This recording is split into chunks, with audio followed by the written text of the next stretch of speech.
Elbow procedures. Published by WordPress.com. Elbow arthroplasty, total elbow replacement, tear. 1. Indications. A. Degenerative conditions.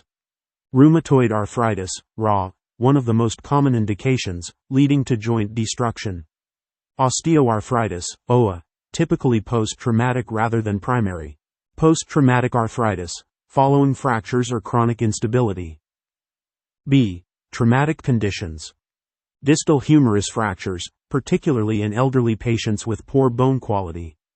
Non-union or malunion of fractures, that cause pain and dysfunction. C. Other indications. Tumors, malignant or aggressive benign bone tumors. Joint instability, chronic ligamentous injuries leading to painful subluxation. 2. Contraindications. Active infection. Young patients with high functional demands. Insufficient bone stock for implant fixation. Poor soft tissue envelope, e.g., severe burns, contractures. Neuromuscular disorders affecting joint control. 3. Types of elbow arthroplasty. A. Total elbow arthroplasty, T. Linked, semi-constrained, the humeral and ulnar components are mechanically connected, providing stability. Used in cases of instability or bone loss. Unlinked, resurfacing, relies on intact soft tissues and bone for stability. Requires good ligamentous support. B. Hemiarthroplasty. Replaces only one articulating surface, usually the distal humerus. Used in select fractures with intact radial head and ulnohumeral articulation. C. Radial head arthroplasty. For comminuted radial head fractures that are non-reconstructible. Prevents instability in cases of ligamentous injuries. 4. Surgical technique. A.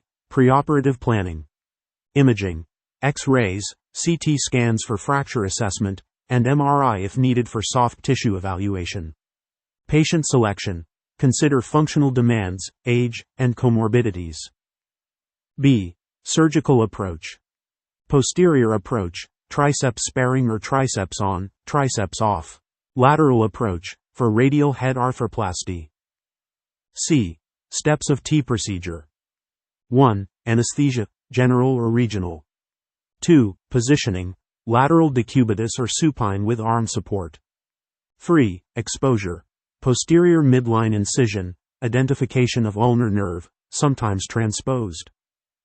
4. Bone preparation, resection of the distal humerus and proximal ulna. 5. Trial components. Assess stability and range of motion. 6. Cementation or press-fit fixation. Implanting prosthetic components. 7. Closure. Soft tissue balancing, repair of triceps mechanism. And 8. Postoperative immobilization, splinting for initial healing. 5. Postoperative care.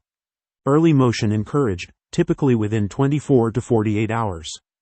Physical therapy to regain function. Activity restrictions, e.g., lifting limitations to prevent loosening. Follow-up for complications such as infection, instability, or implant failure. 6. Complications. Infection can be superficial or deep. Aseptic loosening, a long-term risk, especially in high-demand patients. Paraprosthetic fractures, common in osteoporotic patients. Ulnar nerve dysfunction, due to handling during surgery. Triceps insufficiency, if the triceps is violated. Instability, more common in unlinked designs. 7. Outcomes and prognosis. T provides good pain relief and function, especially in low-demand patients. Lifespan of implants, 10 to 15 years, but revision rates are higher than other joint replacements. Best suited for elderly or low-demand individuals due to the risk of loosening.